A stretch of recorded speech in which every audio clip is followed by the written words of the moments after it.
दर्शकों, वर्तमान में एक पुस्तक है जो उसका जो ज्ञान वायरल हो रहा है और उस पुस्तक का नाम हमारी मीडिया टीम ने देखा है कि हिंदू साहित्यवान नहीं समझे गीता पुराण का ज्ञान। तो दर्शकों, आखिरकार इसमें क्या रहस्य है, ये वायरल क्यों हो रही, तो इन सज्जनों से जानने की कोशिश करेंगे। सर नमस्कार। सत साहिब जी। सर, ये जो पुस्तक है, जैसा कि उसका नाम जो दिया गया है, हिंदू साहिबान नहीं समझे गीता वेद पुराण ज्ञान, तो आखिरकार यह क्यों वायरल हो रही है और इसमें किस प्रकार का विवरण और ज्ञान है? देखो, वेद भी नेति नेति कह के हार गए। वेदों ने भी ये कहा है कि मेरे पास संपूर्ण ज्ञान नहीं है, क्योंकि जब समुद्र मंथन हुआ था उसमें 4 वेद निकले थे। 5वां वेद था सूक्ष्म वेद। उस सूक्ष्म वेद की किसी को जानकारी नहीं है, वो सूक्ष्म वेद है क्या। रही बात हिंदू साहिबान नहीं समझे गीता वेद पुराण, मतलब ये है कि जैसे संत रामपाल जी महाराज ने अभी बताया कि अपने सभी सत्संगों में बताते हैं कि पवित्र श्रीमद् देवी भागवत में लिखा हुआ है कि ब्रह्मा विष्णु महेश अजर अमर नहीं है, अविनाशी नहीं है, इनकी जन्म मृत्यु होती है। तो अभी तक जितने भी संत हुए, जितने भी पंडित हुए, उन्होंने कथा बाँचते हैं, भागवत बाँचते हैं, तो उन लोगों ने कभी क्यों नहीं बताया, इसको क्यों छुपा के रखा। ठीक है, फिर बताते हैं संत रामपाल जी महाराज के गीता जी में है ऊर्ध्वम मूलम अधः शाखम, संसार रूपी पीपल का वृक्ष जो उल्टा लटका हुआ जड़ से लेके पत्ते तक का जो ज्ञान बताएगा वो तत्वदर्शी संत होगा। तो इतने लोग हैं, उस मूल को, उसको जड़ से लेके पत्ते तक का ज्ञान का अभी तक लोगों को क्यों पता नहीं रहा। जब उसमें लिखा था तो पता क्यों नहीं रहा। फिर लोग बाग जैसे पढ़ते हैं गीता जी को, बोले हमारे घर में गीता रखी है, हमने पूरी गीता पढ़ रखी है, हमें पूरा गीता का ज्ञान है। गीता कृष्ण ने बोली है।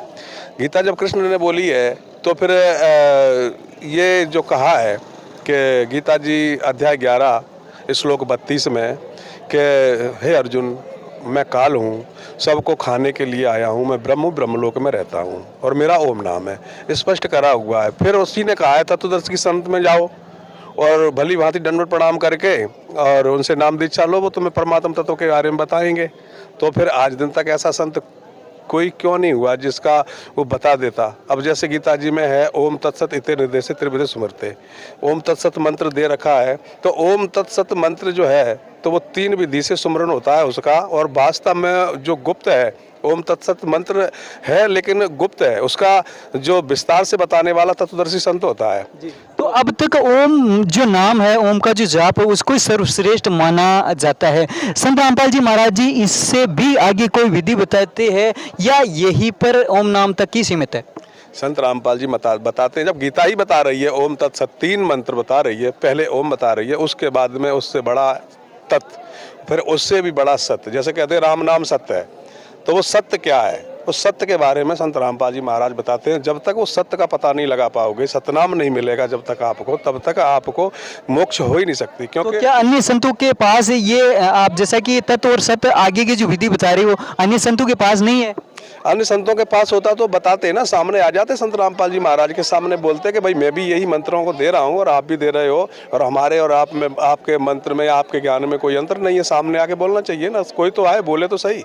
संत रामपाल जी महाराज ने 2012 में कहा था कि भाई कोई भी मतलब शंकराचार्य जो भी हैं उन्होंने विनम्रता से कहा था कि आए हमारे साथ बैठें और आगे चर्चा करें। ज्ञान चर्चा करने से क्या होगा कि जो भक्त समाज है टीवी चैनलों पर चलाएंगे तो उनको सही दशा मिल जाएगी। संत रामपाल जी महाराज ने ये कहा कि भाई हम ये नहीं कहते कि हमारा ज्ञान बड़ा है, अगर आपका ज्ञान बड़ा है तो हम सब आपके पीछे लग जाएंगे, क्या दिक्कत, हमें परमात्मा चाहिए।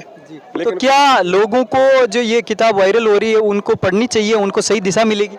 देखो, उस किताब को तो अगर ज्ञान चाहते हो तो ज्ञान के लिए पढ़ना चाहिए, तर्क करना चाहते हो तो तर्क के लिए पढ़ना चाहिए।